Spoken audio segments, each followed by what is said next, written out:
आज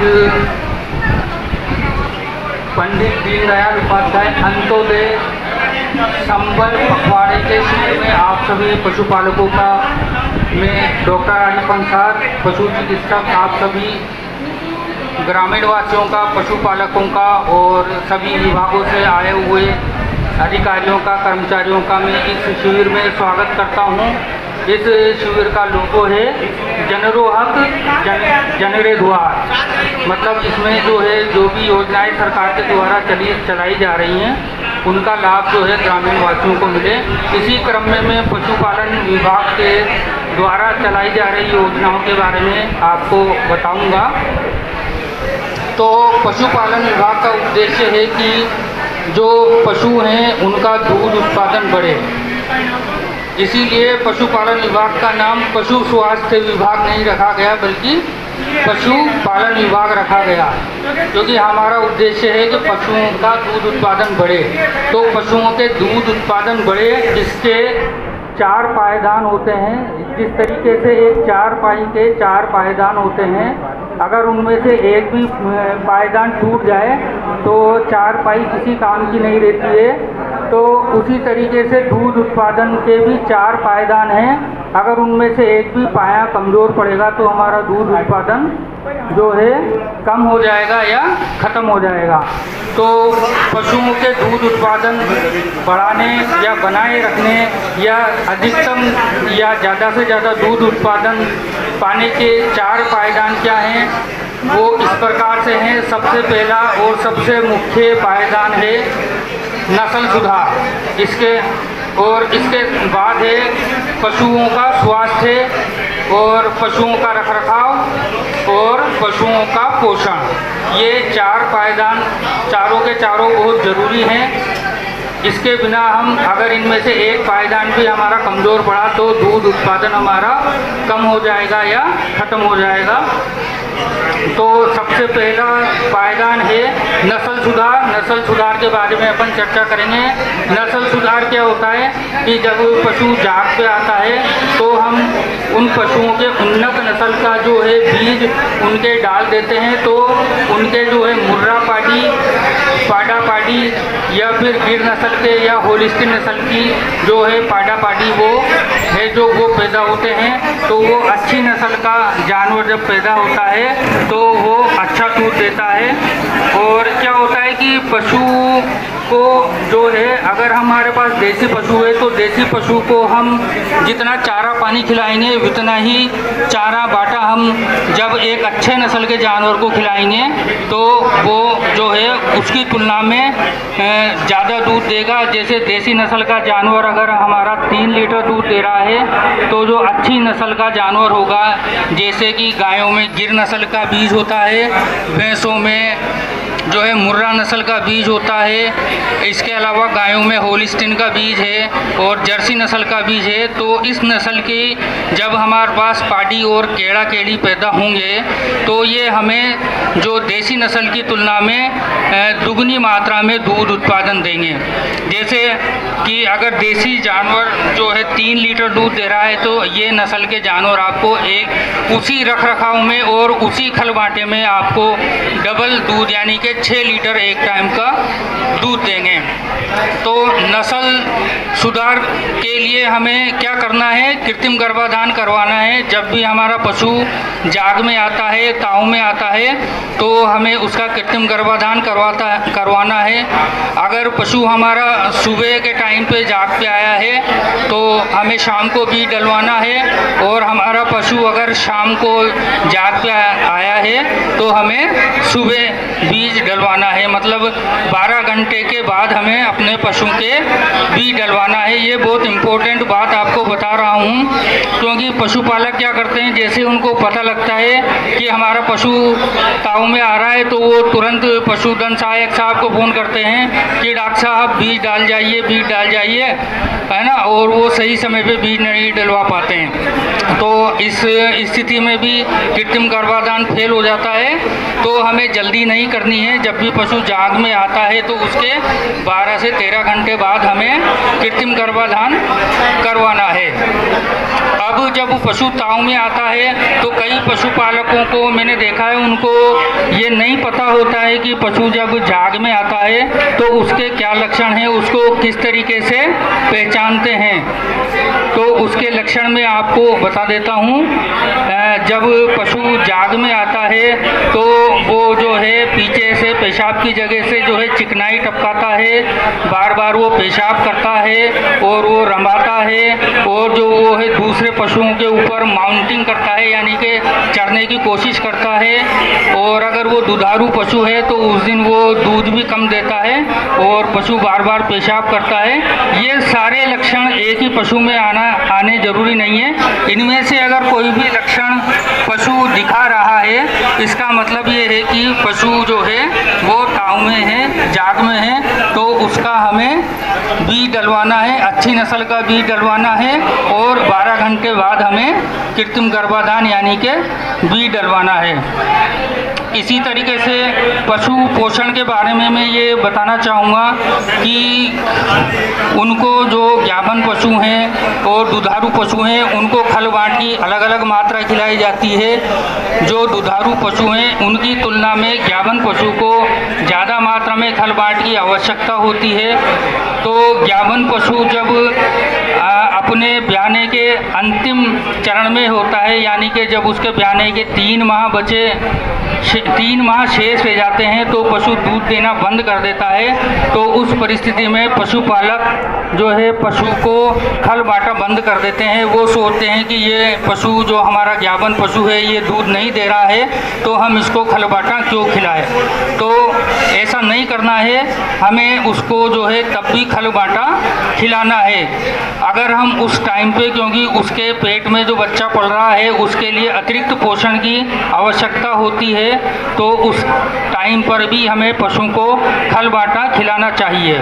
और अगर हम लास्ट के अंतिम के 3 महीनों में खल बाटा नहीं खिलाएंगे तो फिर पशु का जो बच्चा है वो कमज़ोर पैदा होता है, पशु अगले ब्यात में दूध कम देता है, पशु कमज़ोरी की वजह से कई बार जड़ भी नहीं पटकता है और कमज़ोरी की वजह से बच्चा भी फंस जाता है। तो हमें पशुओं के पोषण का जो है पूरा ध्यान रखना है। खास करके मैं ज्ञापन पशुओं के बारे में बता रहा हूँ। इसी तरीके से पशुपालक एक गलती और करते हैं, जब नवजात बछड़ा बछड़ी या पाडा पाडी का जन्म होता है तो जो उनको कोलेस्ट्रम हम इसको कहते हैं और हाड़ौती की भाषा में इसे कीला या खींच कहते हैं, ये जैसे ही नवजात बछड़ा बछड़ी पैदा हो तो हमें तुरंत जल्दी से जल्दी उसको ये पिलाना है।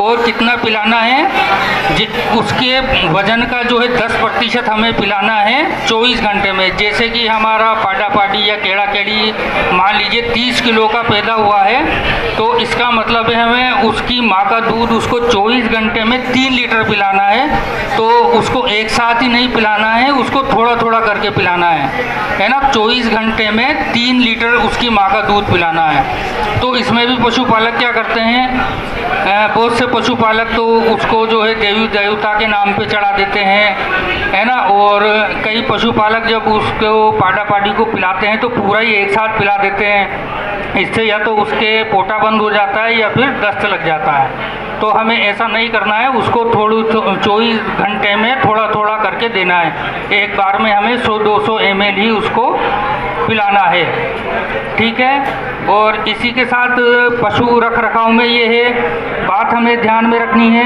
कि अभी जो है बरसात का मौसम है तो अलग अलग मौसम के हिसाब से हमें उनके जो है रख रखाव का ध्यान रखना है। जैसे अगर गर्मी का मौसम है तो हमें उनको गर्मी से बचाना है और सर्दी का मौसम है तो सर्दी से बचाना है, और अभी बरसात का मौसम है तो बरसात से बचाना है। बरसात के लिए टीन शेड वगैरह हमें रखने चाहिए। इसी तरीके से मैंने अक्सर देखा है कि पशुपालक जहाँ पे पशु बांधते हैं वहाँ पर मैंने कीचड़ देखा है। तो इस तरीके से कीचड़ में भी हमें पशुओं को नहीं रखना है, क्योंकि जब पशु कीचड़ में बैठता है तो उसके थनों के छेदों में से वो इन्फेक्शन उसके थनों में चला जाता है, जिसकी वजह से थनैला रोग हो जाता है। थनैला रोग हो जाता है। थनैला रोग क्या होता है कि दूध जो है हमारा गर्म करने पर फटता है, या जो है दूध की जगह थनों में से दूध के थक्के, लेछड़े या फिर खून आना शुरू हो जाता है। तो ये सब जो हम पशु हमारा कीचड़ में बैठता है तो इसकी वजह से ये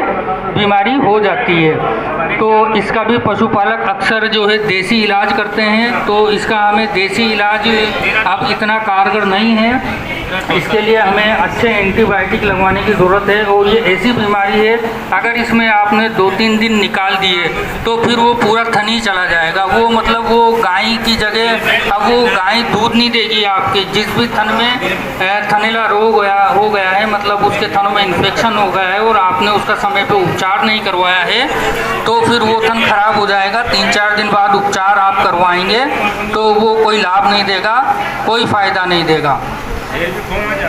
ठीक है। और इसी के साथ साथ पशु रख रखाव में हमें जुएं चीचड़ों का ध्यान रखना है। मैंने बहुत से पशुओं को तो बहुत जागरूक देखा है, वो बहुत ही अच्छे से उनके जुएं चीचड़े की दवाई का ध्यान रखते हैं, जुएं चीचड़े की दवाई लगाते रहते हैं। लेकिन बहुत से पशुपालक ऐसे हैं जो बिल्कुल भी इसका ध्यान नहीं रखते हैं। तो वो सभी पशुपालक जुएं चीचड़े, आपके पशुओं पे जुएं चीचड़े बिल्कुल ना हो, इसका पूरा ध्यान रखना है। इसके लिए आप जो है गोलियां भी आती है जुएं चीचड़े मारने की, वो खिला सकते हैं, या फिर रीढ़ के हड्डी पे डालने वाली दवाई आती है, उससे भी जुएं चीचड़े मर जाते हैं, वो भी उसका भी आप इस्तेमाल कर सकते हैं। इसी तरीके से जो है साबुन भी आता है जुएं चीचड़े मारने का, उससे भी आप अपने पशु को नहला करके जुएं चीचड़ों से मुक्ति पा सकते हैं। इसी तरीके से एक दवाई और आती है साइपरमेथ्रिन, डेल्टामेथ्रिन।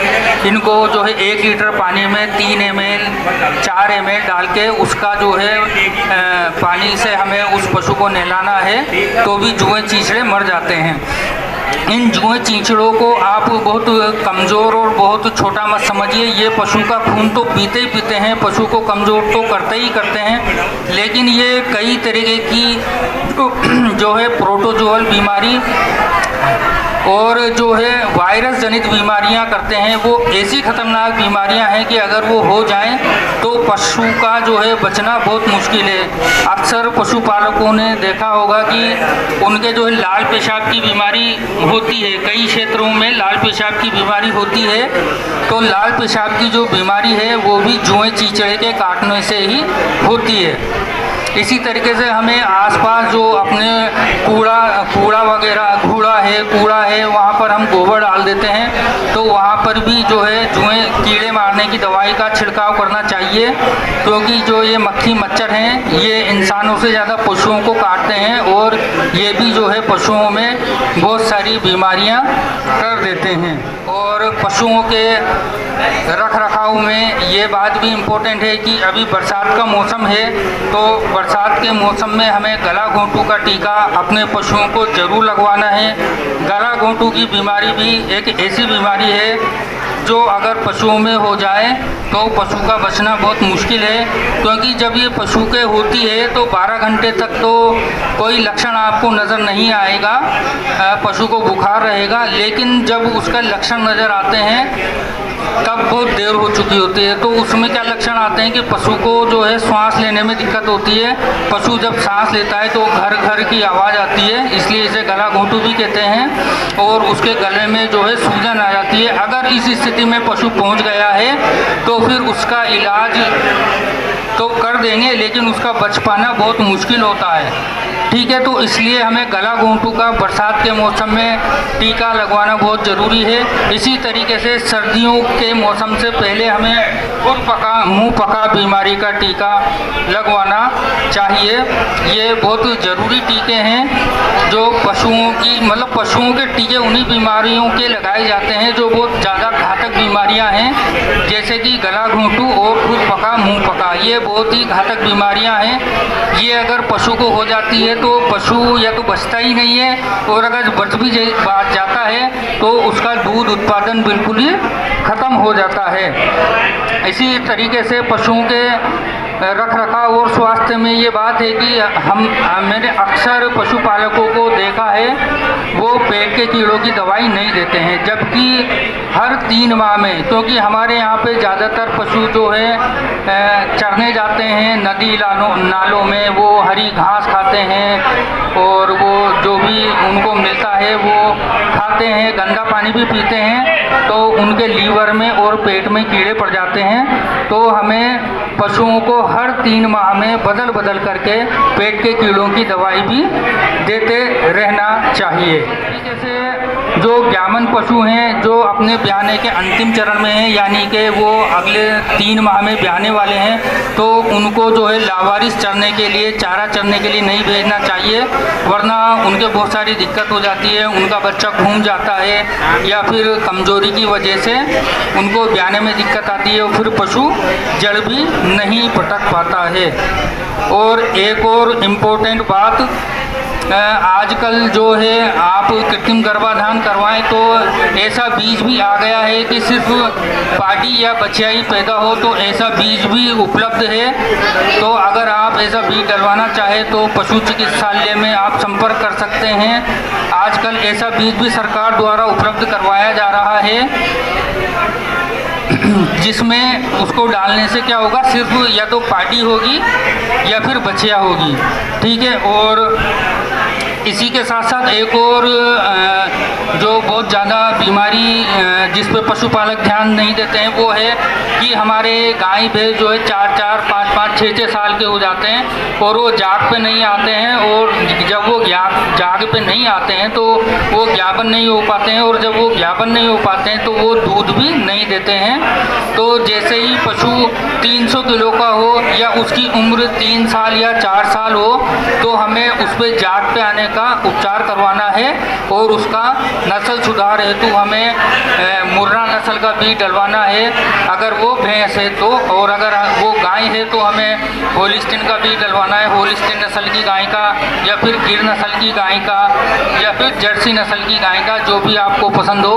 ये 4 तरह के बीज जो हैं पशुओं के लिए उपलब्ध हैं। इसी तरीके से मुख्यमंत्री मंगला पशु बीमा योजना में भी जिन पशुपालकों ने आवेदन किया है उनके जो है एक गाय का या फिर एक भैंस का या फिर 2 गायों का या फिर 2 भैंसों का निःशुल्क बीमा होगा। तो जिन्होंने आवेदन किया है उनका लॉटरी में नंबर आया है, तो उनको, जिनका लॉटरी में नंबर आया है तो उनको अपने पशुओं के फ़ोटो जो है खिंचवाने हैं। फ़ोटो पशु की कड़ी का फ़ोटो खींचेगा, पशु मालिक का पशु के साथ फ़ोटो खींचेगा और पशु मालिक का जो है उसके जनाधार के साथ फ़ोटो खींचेगा, और इसके बाद आपके पशु का बीमा हो जाएगा। इसमें इम्पोर्टेंट बात यह है कि जब पशु का बीमा हो जाता है तो 21 दिन का ग्रेस पीरियड होता है। अगर उन 21 दिन के अंदर पशु की मृत्यु होती है तो बीमा पास नहीं होता है। ये इसलिए होता है क्योंकि हो सकता है कि पशु को कोई बीमारी हो जिसकी वजह से वो पहले से ही ग्रसित हो, तो पशु का बीमा होने के बाद 21 दिन निकलना आवश्यक है। ये कई जानकारियां मैंने पशुपालकों को बताई हैं। और इसी के साथ साथ एक इम्पोर्टेंट जानकारी जो पशुपालक नहीं करते हैं वो है बधियाकरण। हमें अपने जो पाडा या फिर केड़ा जो पैदा होता है उसका बधियाकरण जब वो 1 माह का हो जाए उसके बाद हमें तुरंत उसका बधियाकरण करवा लेना चाहिए। अन्यथा क्या होता है कि वो जब बड़ा हो जाता है तो वो जो है अनवांटेड ब्रीडिंग करता है, अवांछित प्रजनन करता है, और जब आपका पशु जाग में आता है तो वो उसको जब वो चरने गए होते हैं तो वहीं पे उसको वो ज्ञाविन कर देता है। तो नस्ल सुधार में इससे बड़ी परेशानी होती है, और ऐसे पशु जिनका बधियाकरण नहीं होता है तो उनको कंट्रोल करना भी मुश्किल होता है। वो पशुओं को मारते भी हैं और खेतों को बहुत ज़्यादा नुकसान पहुंचाते हैं। वो चारा जब अच्छा चारा होता है या जो सोयाबीन वगैरह और मटर वगैरह की फसल होती है तो इसमें जाके चरते हैं। जब उनको पशु किसान उनको भगाने के लिए जाता है तो वो उनको मारने के लिए भी दौड़ते हैं। तो हमें अपने पशुओं का बधियाकरण भी ज़रूर करवाना चाहिए ताकि जो है वो अवांछित प्रजनन जो है न हो। तो ये कई अच्छी जानकारियाँ मैंने पशुपालन विभाग द्वारा जो सेवाएं प्रदान की जा रही हैं उसके बारे में आपको बताया, आप लोगों ने अच्छे से सुना, उसके लिए बहुत बहुत धन्यवाद।